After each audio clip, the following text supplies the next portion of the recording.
So I'm putting this other one about halfway up. I'm always dividing the space. All right, so we're continuing this rebar process. I'm gonna just add this, a 5-foot stick. They're a lot easier to manage.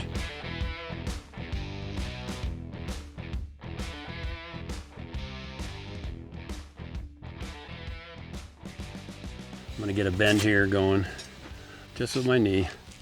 It's easy enough to bend for me, and not for everybody, I guess, but it's not a bad thing to get to where you can do it this quick and easy with your knees or your arms or what have you. So I see the angle I got here, and that fits right on top of our little footing that we're going to finish up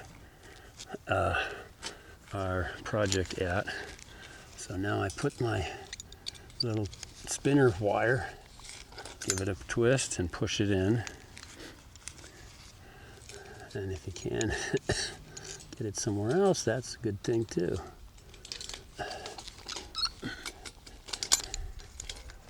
All right, so we're bringing it home, we're bringing it around. Got a bend here because that lies in with the pathway of the design very nicely. And you're trying to fight our tendencies to be asymmetrical. It's so easy to do. I pointed that with the students when I'm teaching stuff, and it's just a natural thing. It's quite remarkable. So now I move on down this stick and get closer with my, I guess I could call my little rubber pad that goes under my butt, my wussy pad. so now I'm going to hold this right here and bend it. Okay, that looks good. But I want to get lower in the ditch.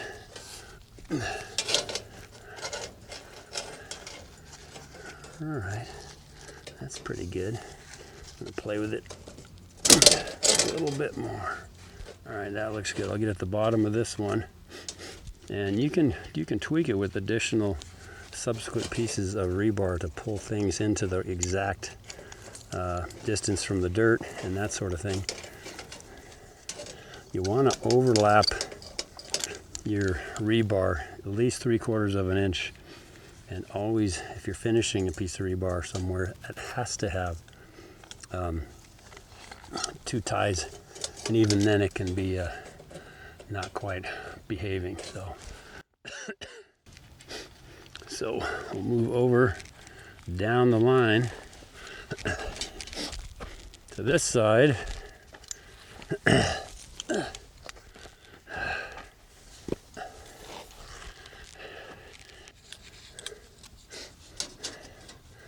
All right, so you got me in it? Yeah. Okay, cool. So I'm pushing this down, wanting to get it. This is above the dirt. It's totally fine. Whenever you have overlapping rebar, you want to double tie it. If you can, do the double with a single piece of metal. It's kind of a pain in the butt. It's super easy if you have room, but I'm right on the ground, so. And then you really pull, and do not do as many ties and twists, or you will break it. So a single tie wire works out pretty well. Doubles definitely are more of a problem. All right, back out.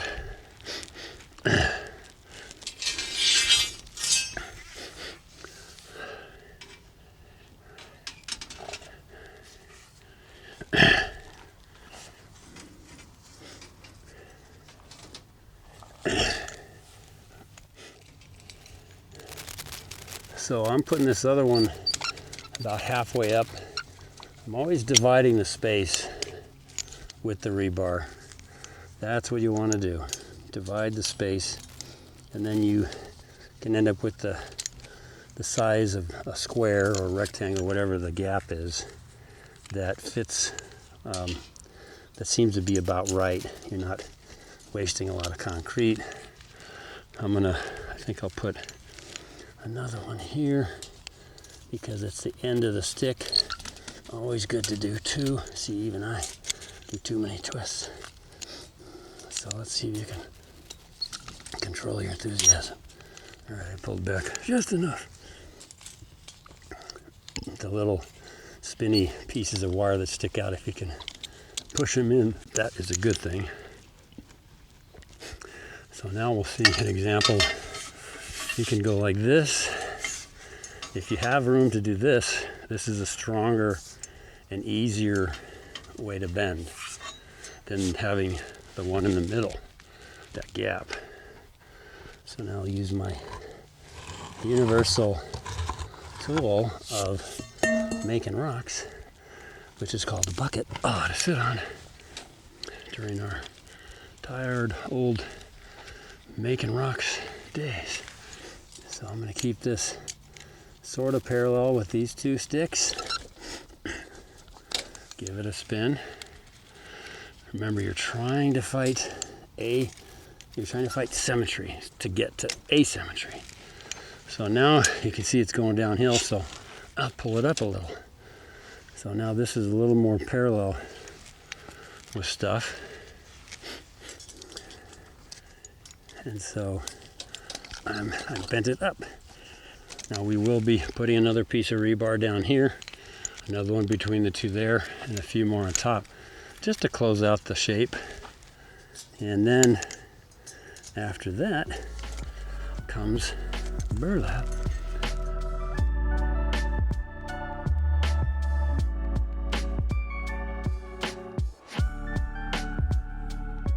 Now where do we put the fulcrum? We want to bend it that way. Fulcrum has to be there. Now my bucket tool is in the way. Give it a little extra bend. And I'm looking at it. I think I'm going to bring it up a little more.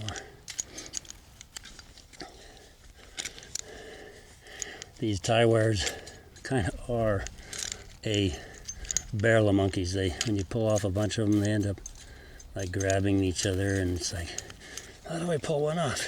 They're all holding hands. So it does kind of make you crazy. So this is a good spot for this. I get started like that, and then because I don't want to go out in the air, I can stay over here and get a very nice sharp bend. And I'll bring it back to parallel. All right. So there you can kind of see the process. So we went ahead and filled it in. You saw how we just used a spinner using 5-foot sticks of rebar. And so now all we have to do is just do a couple more, fill in some gaps, and then it's going to be ready for burlap and chicken wire concrete. And this thing will be looking good. Asymmetry, rule of thirds.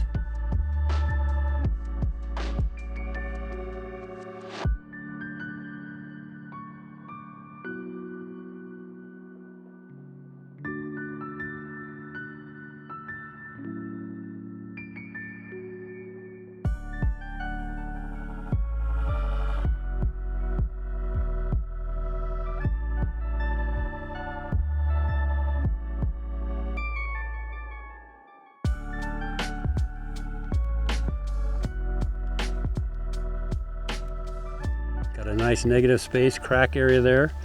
Nice interesting shape. It's sort of a gem shape here.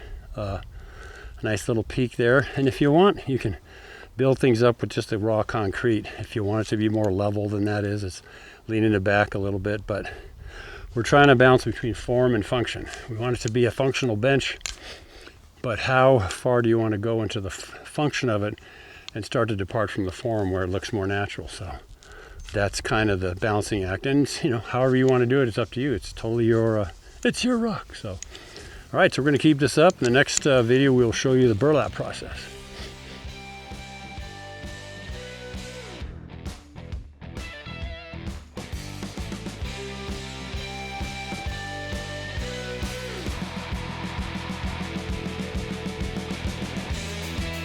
Sometimes I'll spray color on and get the hose going, and I'm like, oh, stop right there, that looks great, don't keep running off. Well, it keeps running off. So you want to use the hose carefully. Again, that valve right here is really helpful.